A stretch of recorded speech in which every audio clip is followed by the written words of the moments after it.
This video was created by Jessica Lipshu. It is very rare, and I'm sure many of you have experienced this before, where one video takes you off of the fence on a topic, something you may have been observing and you did not know about, you weren't sure about, and it pushes you one way or the other. I understand that I'm not an astrophysicist, okay? But in my job, I do a lot of geometry. It's this point, that point, what's the waypoint or the elevation, up, down, left, right, multiple points, 15 points, where do they converge? Where do they, I think you see my point, okay? You might think that that has nothing to do with being able to do math in a astronomical sense. Math is math, okay? All right, guys? And this video really impacted me, and I really wanted to share it with you. I'm going to go ahead and let these NASA scientists give their analysis on this new information that they're sharing about Planet 9 or Nibiru or Planet X. And I'm going to let them go ahead and dig their own hole. And then at the end, I'm going to go ahead and let you know what it is that I'm seeing and hearing, because this impacted me in a big way. I called Rich Guz right away, and I'm like, Rich, I have a problem here. I have a problem. And called a couple other people, and I'm like, we have a major issue. And Rich understood exactly what I was saying. He finished my sentence. Bravo, bravo. Anyways, let's go ahead and play this. I apologize for running my mouth for so long. Let's do this. Thank you, Jessica. If Planet X is out there, we'll find it together. Or we'll determine an alternate explanation for the data that we've received so far.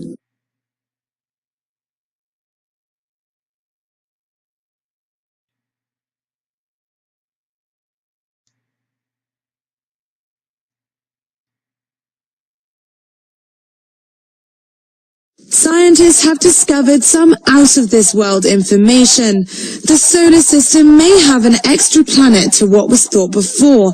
According to research, it's thought to be about 10 times bigger than Earth and would make it the 9th planet. We found that the only explanation we can come up with for some very strange behavior at the edge of our solar system is that there's a giant planet, a planet that's 10 times the mass of the Earth, that is much further out than Neptune on this very elliptical orbit. Computer simulations show that the mystery planet, if it exists, would orbit about 20 times further away from the Sun than Earth. However, so far the planet hasn't yet been observed directly. We haven't seen it yet, but we've seen its gravitational influence on the outer part of our solar system. So we know it's there. We're starting to look. Brown and his colleague modeled the hypothetical planet's gravitational effects on several known bodies in the region and found a near-perfect match, which he described as a jaw-dropping moment. We went back and looked at the catalogs of objects, and they were perfectly, exactly where we predicted that they were supposed to be. That's the moment when my jaw hit the floor, and I was stunned. Now the search is on to find this mystery planet in the universe's biggest game of hide and seek. Problem. There's no planet Nibiru, there's no planet X, and nothing is hurtling toward us.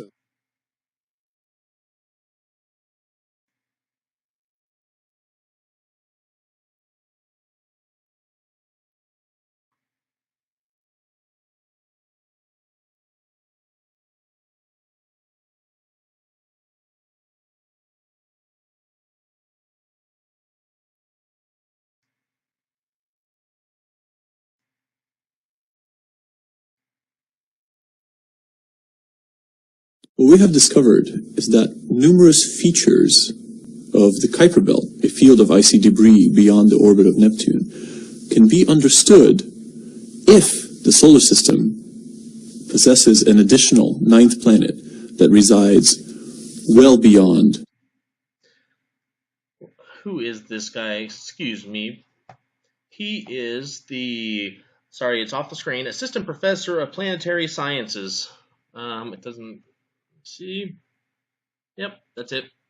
Continue. An additional ninth planet that resides well beyond the orbits of the known planets. When we looked at the outer solar system, we realized that while most of the very distant objects, these objects beyond Neptune, beyond Pluto, most of these objects, they all go around the sun and they're all sort of pointing off in all different directions. But the most distant objects all swing out in one direction in a very strange way that shouldn't happen. And we realized that the only way we could get them to all swing in one direction is if there is a massive planet also very distant in the solar system, keeping them in place while they all go around the sun. And we started looking at this and thinking, this must be either a coincidence or it's caused by something else. It can't be caused by a planet because that's crazy. There are no planets out there. I went from trying very hard to be skeptical that what we were talking about was true to suddenly thinking, oh, this actually might even be true. So the object itself likely is more massive than the Earth, probably a little bit less massive than Neptune. It sits right in between that terrestrial to giant icy planet range. Its orbit, unlike the orbits of the known planets, is not nearly circular and planar. Instead, it is exceptionally wide, 20 times bigger than the orbit of Neptune. The orbital period of the Earth is, of course, 1 year. The orbital period of Jupiter, the big player in our solar system, is about 10 years. The orbital period of this putative ninth planet is 20,000 years. We have nothing like it in the solar system, so it's new for us. It is, however, the most common mass of planets that have been found around all of the other stars. People have always looked at all these other planets in this strange mass range and said, wow, I wonder what these are. I don't know what these are because we don't have anything like it in the solar system. Looks like maybe we do. There are many telescopes on the Earth that actually have a chance of being able to find it, and I think that many people will be inspired to use their telescopes. I'm really hoping that as we announce this, people start a worldwide search to go find this ninth planet. History shows us that it's a bad idea to consistently say we have now reached the end of the solar system and there's nothing beyond what we already know. And all those people who are mad that Pluto is no longer a planet can be thrilled to know that there's a real planet out there still to be found.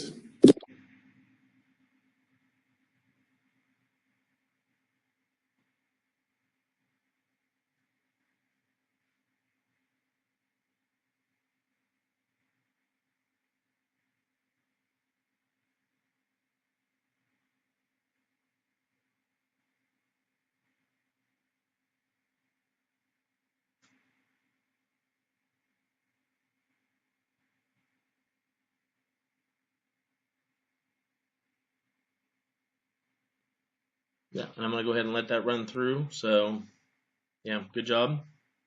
All right, so I'm going to just run through really quick because I want to address a lot of what these guys are saying. Of course, again, I'm not an astrophysicist, but I think I can go ahead and cover most of what they're saying here. Go ahead. Planet X is out there. We'll find it together. Or we'll determine an alternate explanation for the data that we've received so far.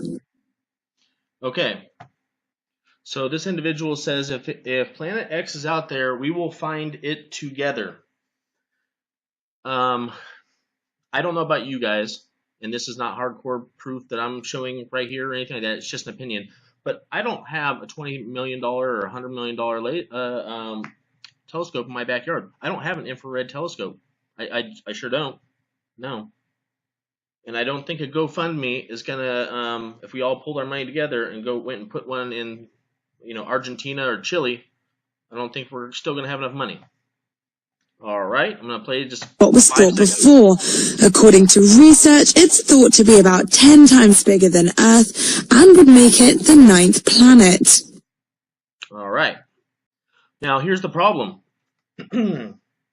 You cannot determine the size of a planet without determining first its location. Okay? We're going to find it together, guys. Isn't that what he said? We're going to find it together. Doesn't every one of these people, you've already watched it, don't they say that it's out there somewhere? We'll locate it. We're going to find it. You cannot even get close to determining the size of a planet without first determining how far it is away from what it is influencing gravitationally. Okay, that's like step one. Okay, there are multiple ways to identify where this object is. Number one, you don't have to actually observe where the planet is. You can observe the influence that it's having on multiple different objects. Planets, is it affecting orbits? And if it is, to what degree is it affecting the orbits? What's the math relation? Here you go. What is the mathematical relationship between the size of the thing that is being affected and the other planet or item or thing that is being affected? What's the relationship between the two of those? What's the varying degrees of change in orbit or whatever you're observing in those things? You run the math and you use geometry, and I'm just like, here we go. How do scientists measure or calculate the weight of a planet? This article is by Scientific American. Okay, pretty credible. So a sheet metal worker from San Francisco, from California. Okay, I work in San Francisco. Before reading this article, could figure out pretty much how to determine where this planet is at. But we have Barry Lennert here, a geophysicist at the University of Hawaii, provides the following explanation. We start by determining the mass of the Earth.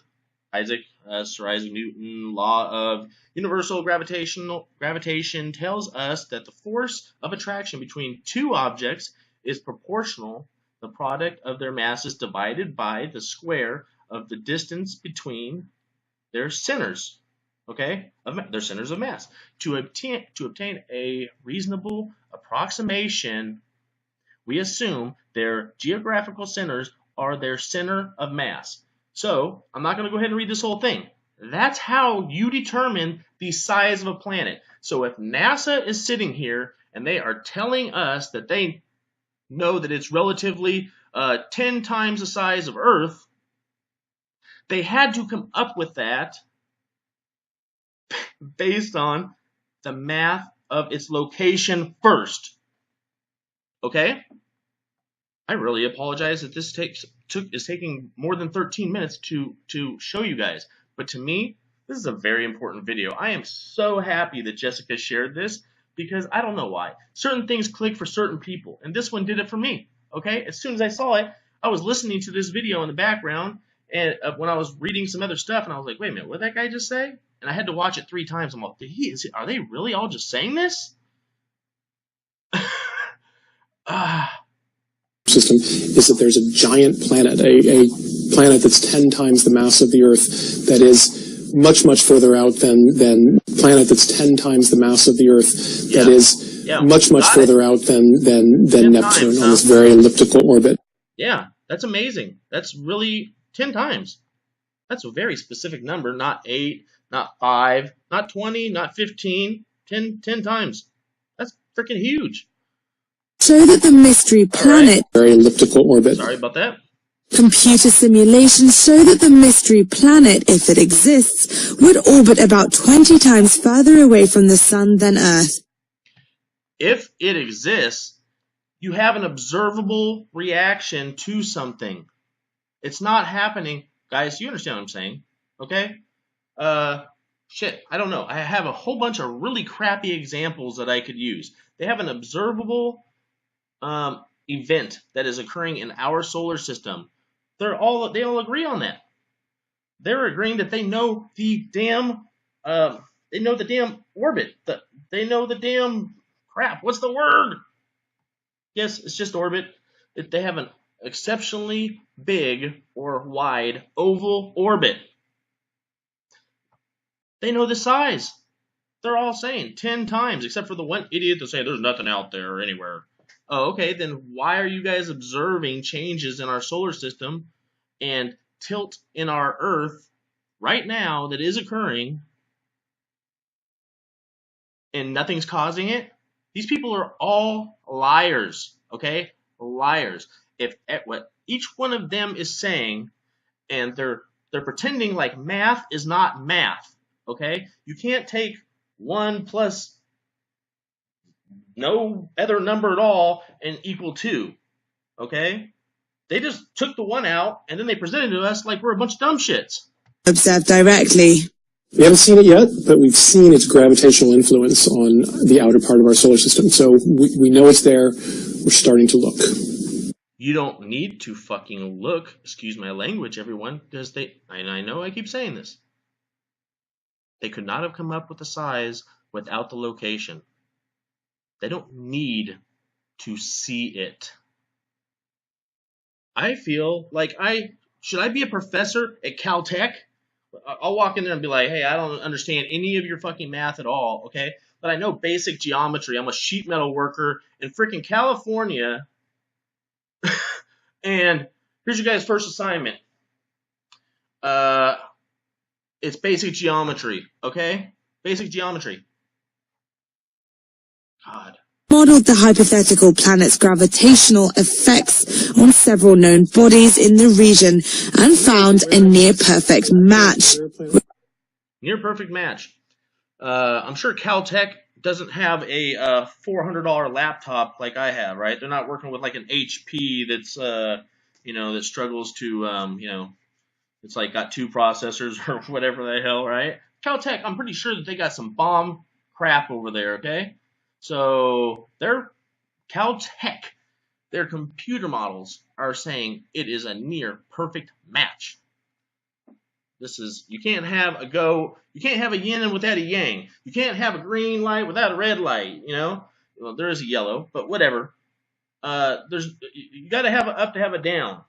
People, they know exactly where this thing is at. Why are they lying to you? I was on the fence this morning. I saw this video. I'm off the fence. 100%. 100%. Why are they lying? Why is everything happening? Why are they starting all these conflicts? Why are they building tunnels? Why are people like Rich saying that many truck drivers are delivering food? I know that many of you already know this stuff. I'm newly awake to this Nibiru thing that I just woke up to right now, today, and I'm excited. And I want other people to realize that this is not some bullshit, okay?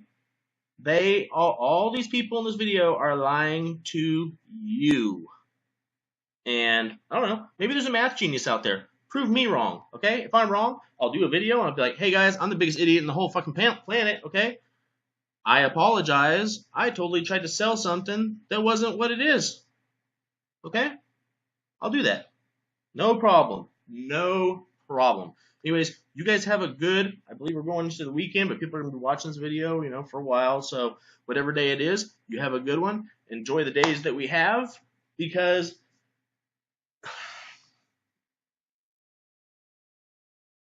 this thing is going to be close. It's not going to hit us. It doesn't have to hit us. It really doesn't even have to come close, okay? It's 10 times the size of our planet. It's 10. It's time we wake up, because they're going to lock those fucking doors on those big-ass tunnels, and they're going to be like, oops, sorry about that. See you in about 5-6 months when all this hell on Earth is over, and whoever's alive when they come out, well, maybe they'll patch you up. Maybe they'll throw you a freaking granola bar. Bottled water. Be like, here you go, buddy. Look like you can use water. How was it? How'd it go? How'd it go out here? Shit, we tried to call you. Yeah, the fucking phones were down, man. Yeah. You didn't get the email? Fuck. Man. Oh. Anyways, alright, you guys have a good one.